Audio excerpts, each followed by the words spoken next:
we're going to Salzburg. First, we have to catch our train, so we go through the Munich train station, and while we're waiting, there's always interesting sights to see, like this little baby girl who wants to lift that big box all by herself.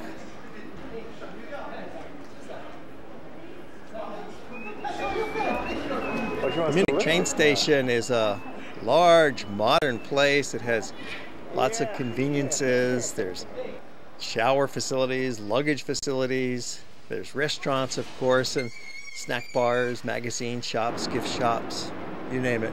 We like to get to the station almost an hour early so we can relax a little bit and get ready for our train. And here's how we get on the train. The baggage team takes over and puts the bags on board. So not every person has to put their own suitcase on the train.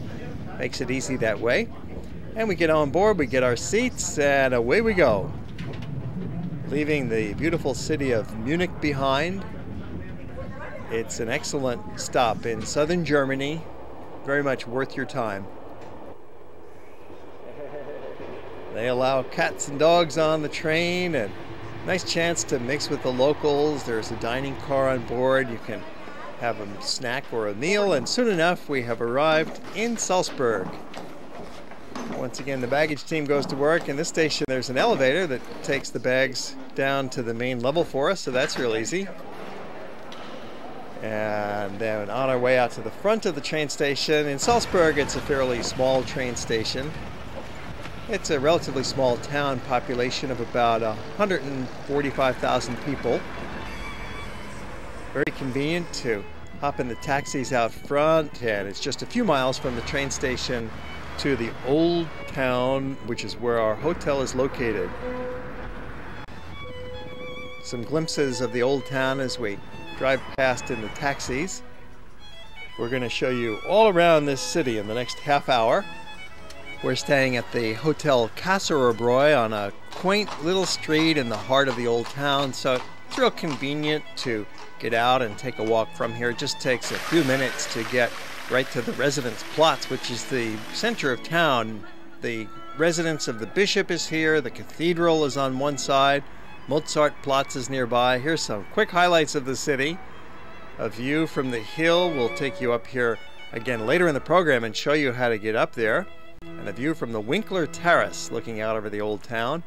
And from the castle itself. We're going up in the castle in just a few minutes and show you some of those fantastic buildings on top of the hill. Getreidegasse is the main street that goes through the heart of the old town. It's for pedestrians only. And there's all these little side streets and arcades that go off from the main lanes. It's just a marvelous town for walking. Or you could ride a horse carriage if you like a grand tour with a horse and buggy. And we'll also take you out into the Lake District, and we'll show you Lake Wolfgang later in the program. One of the easy half-day trips that you can enjoy from the heart of Salzburg. It's the sound of music country, and there's music everywhere.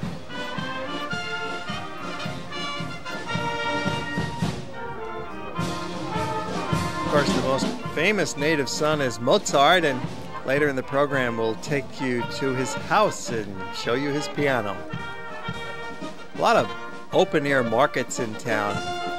You can buy an inexpensive lunch from the food markets or sit down to a real quality meal from a restaurant. We'll take you to Mirabel Gardens later in the program for a real detailed look. Just some quick highlights of Salzburg as our introduction. So let me just say a word about the statue and the fountain. This is Neptune, the god of the ocean. And it was put up in the mid-1600s, Neptune. And actually it bears a little similarity to the Trevi Fountain in Rome. Just have a look at that and think about it. We have Neptune in the middle and the horses charging forward and the people blowing the conch horn and like a triumphal arch. Except this was built before the Trevi Fountain. And then up above the castle, that's where we're heading. The Hohensalzburg Fortress. Spectacular sight. It's quite easy to get up the hill. You just take the funicular. Let the train do the climbing for you. The price is about $5 for the round-trip ticket, and that includes admission to the fortress. So that's a very fair price for what you're getting. You could walk up, but that is quite a climb. The funicular goes every 10 minutes, so it's very convenient. This is definitely the way to get up the hill to the Salzburg Castle. You don't want to miss this experience when you're in Salzburg. It's not enough to just simply look at it from down below. You have to go up and have a look. And when you're up there, you can go inside, or just better yet, walk around outdoors on the grounds of the castle. You get a spectacular view, first of all. That alone makes the experience worthwhile. And then you have the rest of the castle to explore. This is really a classic castle perspective. It's a moat, they call it a moat. Never had water in it, it's just the dry moat. And this leads to the salt preserves. They have salt warehouses up here. Since that's what the whole wealth of this region was based on, salt, they kept it stored up here. Now, the castle was first constructed way back something like the year 700, when this town was first being exploited for the salt and by the bishops.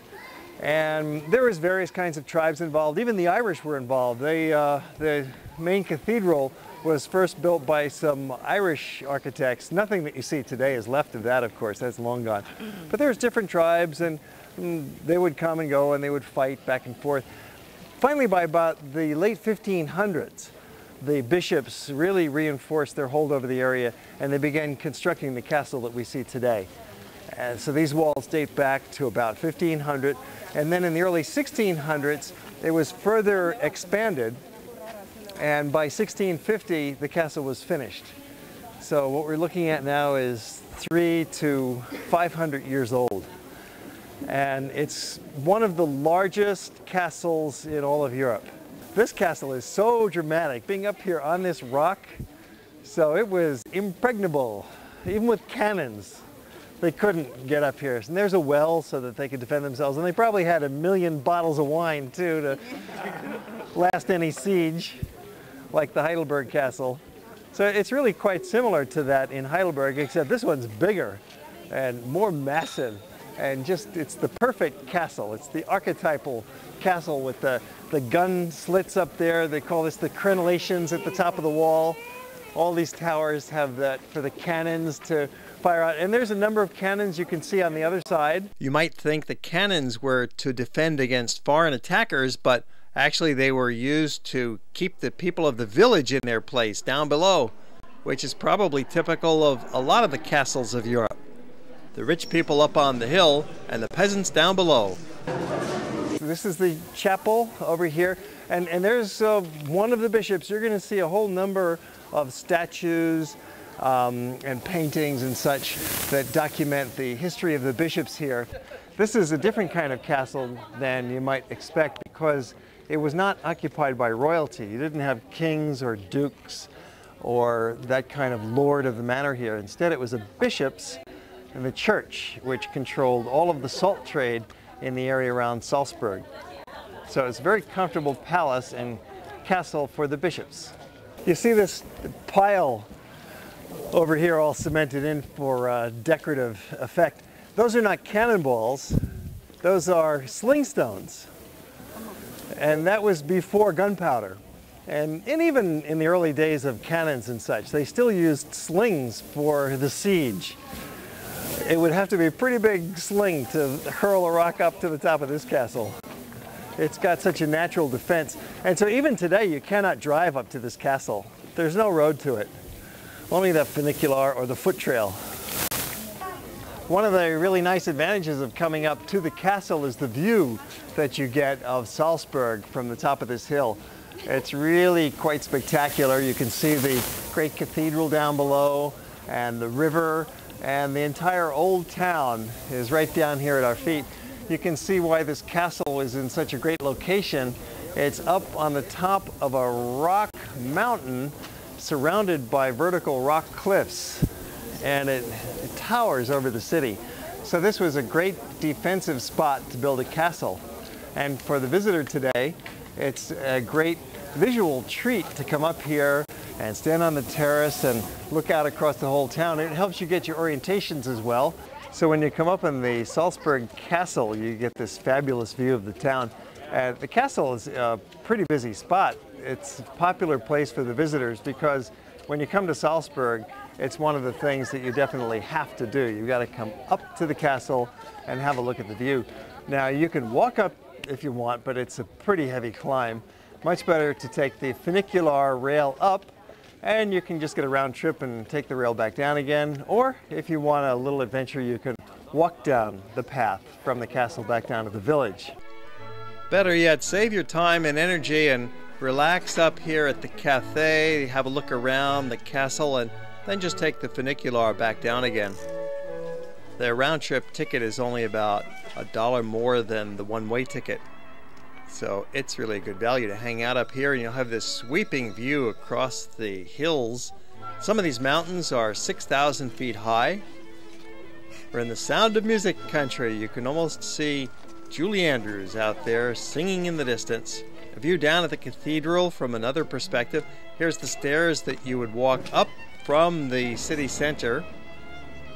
Too far for most of us to climb. It's like a medieval village up here with these walls around it and the different courtyards and different buildings. You could go inside some of the buildings if you'd like to pay the admission fee, and we've taken you in there in other World Traveler episodes, but for now we've completed our visit to the castle, heading back down the funicular into the heart of the old town. And it's just a block or two walk from here to get into some of the main sites of the city.